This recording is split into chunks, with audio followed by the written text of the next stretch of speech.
చాలా చాలా జాగ్రత్తగా గమనించాల్సినటువంటి విషయం ఇది. లేదు, మీరు హద్దు మీద నిర్మాణం చేశారు, రోడ్లకు సంబంధించి మరమ్మతులు చేసేటప్పుడు మీకు స్థలం ఎంతవరకు అయితే ఉందో అంతవరకు నిర్మాణం చేశారు, వెరీ గుడ్. దక్షిణ రోడ్డు కానీ పడమర రోడ్డు కానీ మరమ్మతులు చేసేటప్పుడు మీ ఇంటికి ఎఫెక్ట్ అవ్వడానికి ఎక్కువ అవకాశం ఉంటుంది. సరే, చేయనప్పుడు అది వేరే విషయం.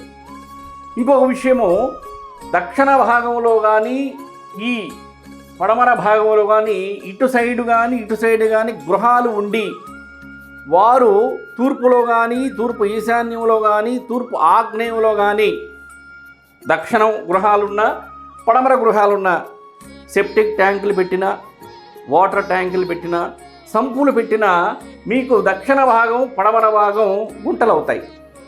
అప్పుడు కూడా మహాదోషం ఏర్పడుతుంది.